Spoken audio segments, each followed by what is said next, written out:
There's a great point you make in your book about, and I hadn't considered this as a Jewish person myself.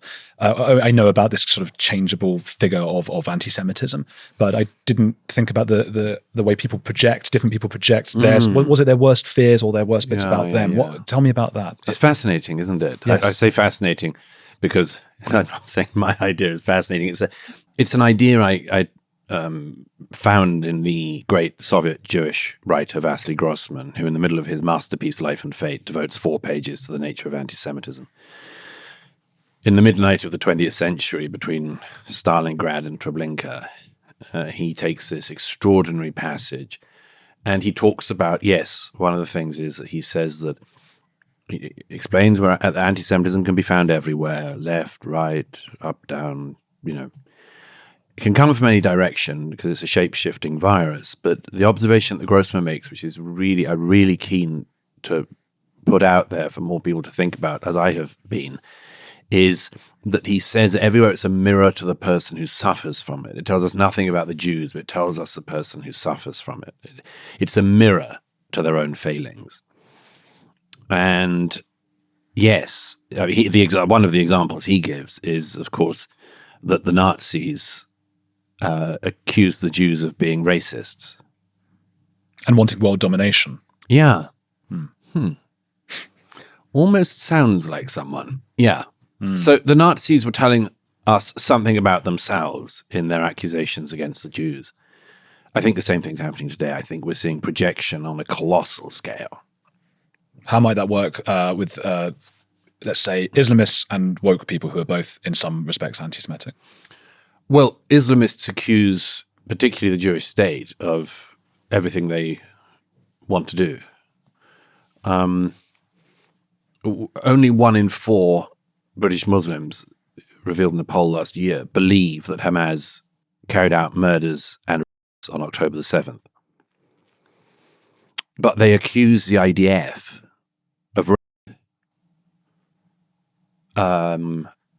By the way, I mean, it's a very weird one because, I mean, having been embedded with the IDF, I don't think any IDF soldier goes into Gaza thinking, look at all the women here I can... If I know they don't. It's an obscene libel against the Israeli soldiers. But this is, of course, what Hamas did and what they boasted of and what they filmed and put out to the world. And so the people who accuse Israel's soldiers of rape are the people who are covering for rapists or are rapists themselves. It's an extraordinary thing to witness. They say things like, Israel kills babies.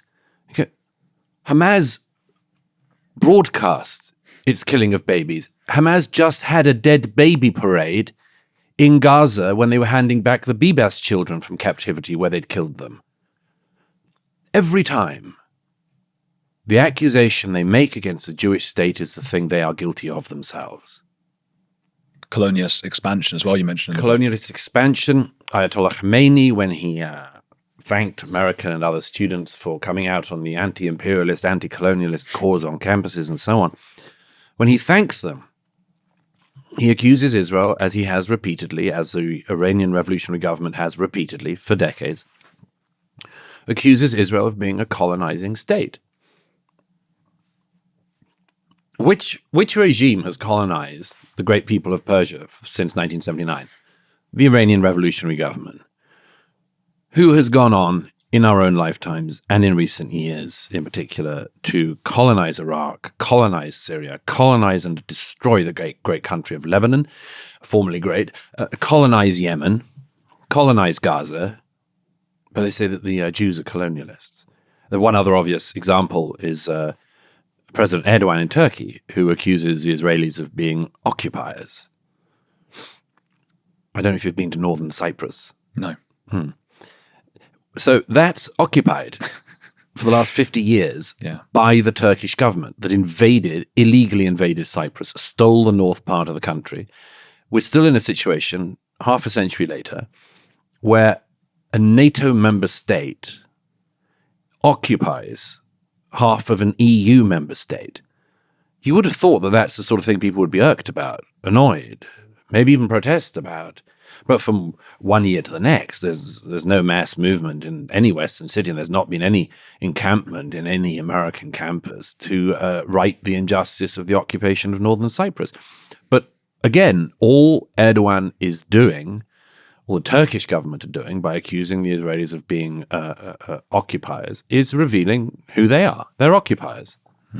And then I suppose the woke, they see Jews sometimes and Israelis as super white and privileged, which they tend to be themselves as well. I think that is a very interesting corner, that one, which deserves thought. I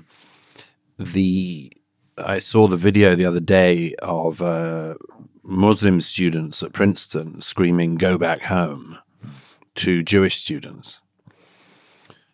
I mean, that's some kind of, what do they think? They're not right welcome there?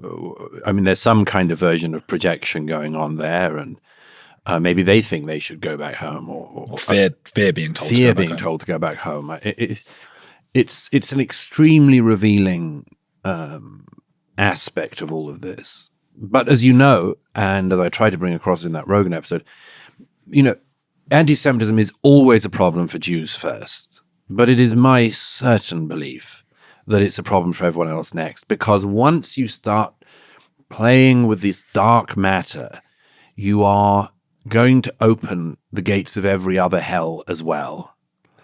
And you don't have to be a pseudo-historian to know that. You've just got to have any memory. I think it's such an important point to make, because even my show, people know I'm a Jewish YouTuber, but most of the audience are not Jewish. They couldn't possibly be, just by the numbers. There aren't enough Jews, really. And I think people are starting to understand, people who are becoming more interested in this are starting to understand that, well, they would be next, or still, they're in trouble.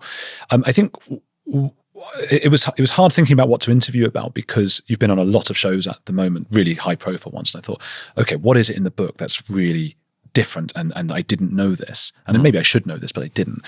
And that was how prominent the ideas of Hitler, actual Nazis and Hitler, are in the Middle East. So tell me about that. Yeah, I mean, it's something anyone who travels in the region, has been to the region at all, notices.